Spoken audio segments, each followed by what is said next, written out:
Brothers and sisters, I want you to know, I decided not to use any videos in this presentation. In our science, hermetics, and the power of thought play a central role here. So as you listen, don't watch for pictures. Instead, try to visualize what you are hearing, because the mind's eye is the true screen, and thought itself is the lens. There is a weapon whispered about in the shadows of history, a device not powered by wires or bullets, but by consciousness itself. It appears in occult texts, hidden German manuscripts, and even in the post-war confessions of mystics. But perhaps most chilling of all, Adolf Hitler himself may have seen it in action. This is the story of the Tepaphone and the 99. While there are many sympathetic or radionic devices, I'm going to focus on the ones related to master teacher Franz Baden and the Third Reich. One of the first descriptions of the infernal device, a machine so terrible its name was whispered only in secret lodges, and its origin veiled in ancient rites. They called it the Tepaphone, a fusion of ritual and machinery, a death ray not born of wires and circuits, but of willpower, intention, and fire. The most well-known occult invention of the Fraternitas Saturni is the so-called Tepaphone, Tepaphone. This is a device derived from radionics, which allegedly operates through magical rituals and is said to emit suggestion rays. These rays, according to the claims of the Brotherhood, can be directed at specific individuals and cause certain reactions, ranging from mild discomfort to severe physical harm. The Tepaphone is an example of the fusion between technical apparatus and occult magical practices, as cultivated in the Fraternitas Saturni. The device is said to function through a unique combination of ritual willpower, symbolism, and technical mechanical construction. The construction plans for the Tepaphone, if they ever existed in tangible form, were always accessible only to a select few initiates.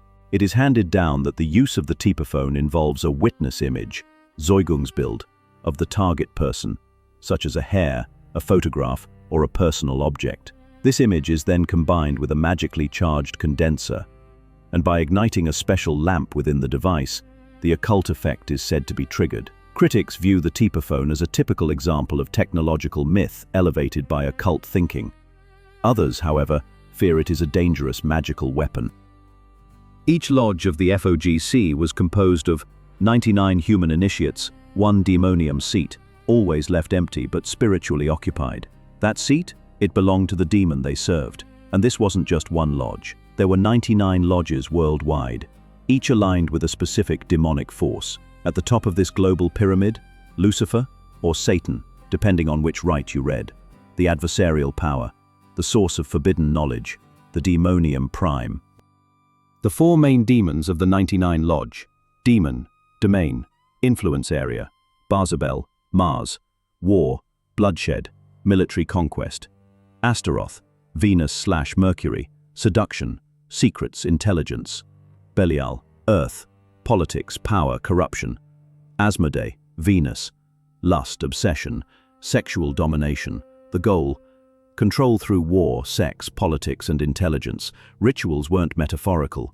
These beings were invoked by name, their sigils drawn, and offerings made. Each one of the four demon heads had their subordinates serve the lodge. Here's what the order practiced. Naked initiation, the gymnostici vow, to strip away ego before the demonium. Blood offerings, cut hands, sealed oaths, and deeper allegations of sacrifice.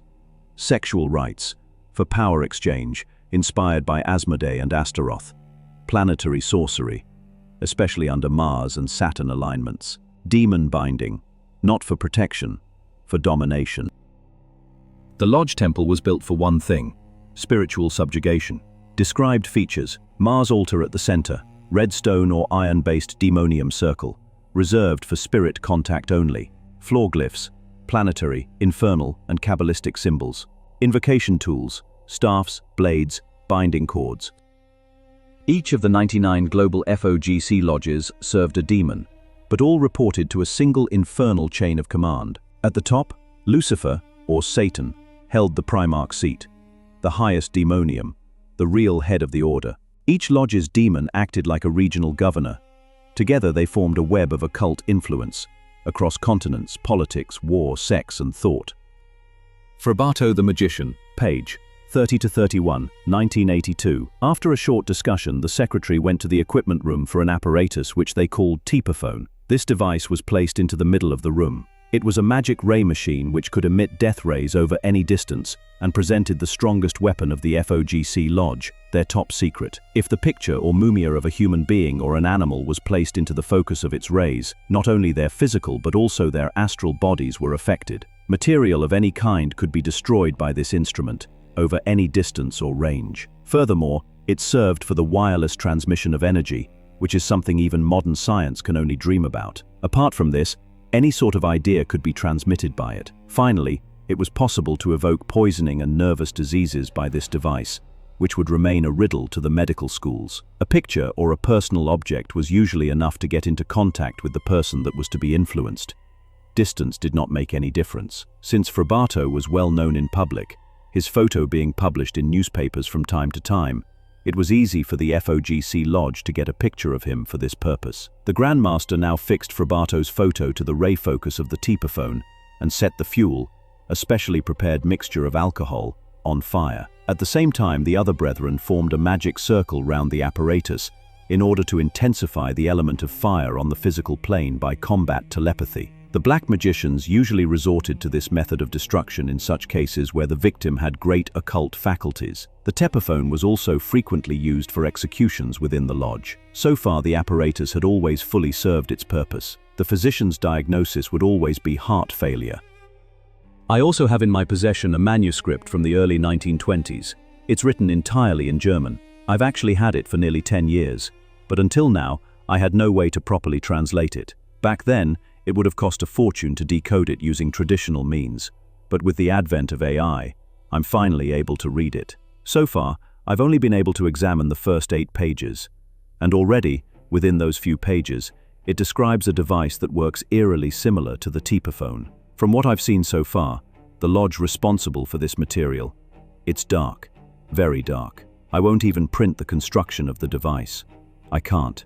It's that dangerous. It doesn't appear to have a name, at least not yet, but I've come across references to similar instruments, older ones, much older. I'd even use the word ancient. Here is a book from the 1940s.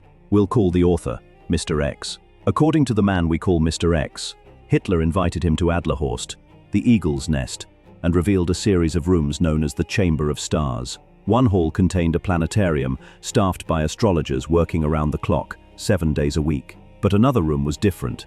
Inside stood a magic lantern device, projecting images onto a special canvas directly into the wall. These were not ordinary slides. They were photographs and maps, faces and places Hitler wanted to influence. The men who worked there were not generals or bureaucrats. They were hand-picked from across Europe, chosen for one skill above all others, the art of visualization. Mr. X said these men would assemble before the canvas as the images appeared.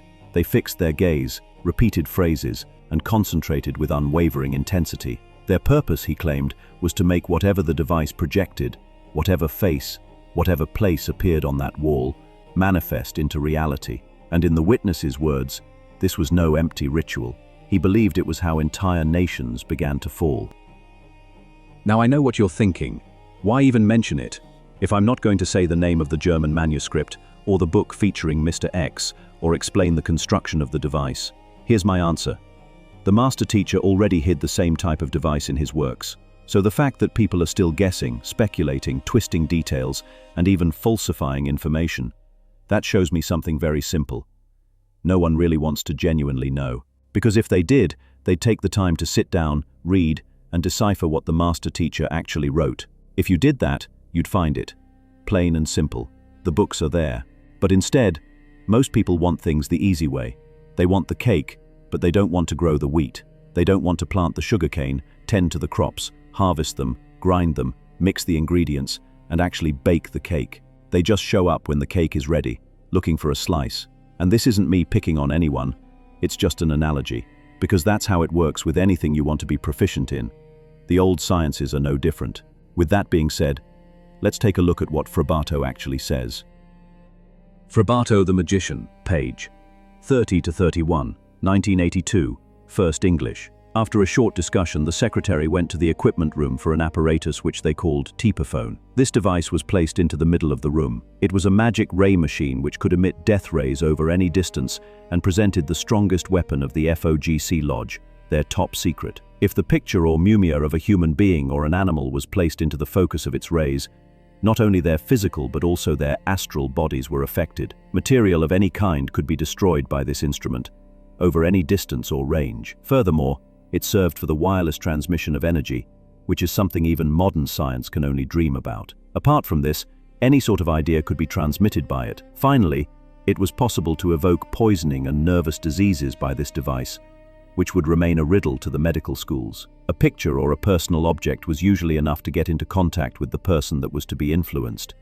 Distance did not make any difference. Since Frabato was well known in public, his photo being published in newspapers from time to time, it was easy for the F.O.G.C lodge to get a picture of him for this purpose. The Grandmaster now fixed Frabato's photo to the ray focus of the Tepaphone and set the fuel, a specially prepared mixture of alcohol, on fire. At the same time, the other brethren formed a magic circle round the apparatus in order to intensify the element of fire on the physical plane by combat telepathy. The black magicians usually resorted to this method of destruction in such cases where the victim had great occult faculties. The Tepaphone was also frequently used for executions within the lodge. So far, the apparatus had always fully served its purpose. The physician's diagnosis would always be heart failure. Now, let's look at the parts of the Tepaphone. These are hidden in the previous works of the master teacher: the consciousness connection, in initiation into hermetics, the influence through the fire element, combustion. Arrange for a piece of flannel or blotting paper about 4 by 4 inches. In an emergency, a piece of ordinary paper will do as well. Moisten it with any liquid condenser and allow it to dry. Now put the paper in front of you and with the help of the imagination through the material elements, concentrate into it the point you would like to get realized. Do not forget to time the effect, i.e., whether you wish for an instant, a limited, or a permanent effect. As soon as the paper has been loaded with your desire, burn it in an open fire or in the flame of a candle. During the combustion, concentrate once more on the fact that the power is released by burning the paper or flannel, inducing the grosser elements to bring about the result you desire. The ashes that remain are worthless from the magic point of view, and you may dispose of them like ordinary ashes. When performing this experiment, you can arrange the effect so that it will occur the very moment that the person for whom the operation is performed eats or drinks something warm, enters a warm room, or somehow comes in contact with heat. This offers the opportunity to project the fire element into paper, to load it with a desire, and to hand it over to the universal fire element, or the F.O.G.C principle, in order to release the effect. There are still many other ways that might be followed, but this example will suffice to give the magician a useful hint in this direction. The power source, the practice of magical evocation, the magic lamp. To know all this is of greatest importance to the magician practicing ritual magic. His enlightenment is symbolically expressed by the lamp. When working with beings, the lamp has to be covered with colored glass or cellophane paper in such a way that the color created will find the being's approval. Thus, when working with beings of the elements for the fire spirits, the lamp will have to have ruby red glass or accordingly colored that the lamp radiates a red light. Generally, the Laterna Magica or magic lamp is equipped with a candle or oil flame. An ideal light is procured by a spirit lamp, a spirit flame. The spirit, Ethel, has to be prepared in a special way. 1/3 chamomile blossoms to 2/3 of spirit are to be mixed together and to be left drawing in a closed bottle or pot for 8 or 9 days. Then the mixture is to be poured through a strainer or otherwise filtered. The spirit prepared in such a way is, at the same time, a useful fluid condenser, which, above that, may be charged with the magician's will in order to get better results. The charged spirit, when set to flame, helps create a favorable atmosphere, which will also contribute to bringing about good results. The spirit flame may also be charged for clairvoyance or for different operations with the magic mirror, or for other astral magic operations which need no artificial light. If the magician is operating in a closed room, the lamp may be placed in the magic circle or into a corner of the room. It is most advantageous to fix it in a position above the magician's head so that the room is evenly illuminated. When lighting the lamp, the magician has to meditate and concentrate on the uniform kindling of the inner light of soul and spirit. The beings of the sun appear in a golden color, those of the Mars planet in a red color. The power source, The practice of magical evocation. Incense. The sun sphere. As an isolated incense, use sandalwood powder. As an intensified substance, use a mixture of the following: sandalwood powder, myrrh, aloe wood powder, incense, saffron, carnation blossoms, laurel leaves, all in equal quantities. Fluid condenser. For the fire element, onion, garlic, pepper, mustard seed or powder. This fluid condenser must not come in contact with the body, especially the eyes, because of their sensitivity. The receiver and wireless communication. The practice of magical evocation, the magic mirror. Moreover, the magic mirror may replace a telephone. For this purpose, the fluid condenser must be charged with the akasha, and a timeless and spaceless state has to be created by the force of concentration. The evocation then has to be spoken into the mirror. The magic mirror thus becomes an astral channel of communication. Not only is this the magician's method for calling before him a certain being or power, the being itself is able to talk to the magician out of the mirror. The magician may thus sometimes hear the being's voice not only mentally or astrally, but also physically, as if it were speaking through a loudspeaker. In principle, it will, however, be up to the magician to choose the sphere in which the mirror is to operate. A mirror charged for the physical world will make it possible for people not trained in magic to hear the voice of a spirit. Of course, two magicians, equally well trained, may, if they choose, converse with each other over the greatest distances, not only astrally and mentally, but also physically, by this mirror method, and they will hear, if they like to do so, every word through their physical ears. Now, for those of you who just heard that, this is what the humans call quantum communication. And that completes the instructions for the construction of the Tepaphone. I could go really into detail, as this is just pretty much the condensed version. I just wanted you brothers and sisters to see that you must not only read these works, you must take the time to understand them. You must see the old and ancient texts with your spiritual eyes as well as your physical. But I really would like to in the future to give a really detailed description of the construction of the Tepaphone, step by step.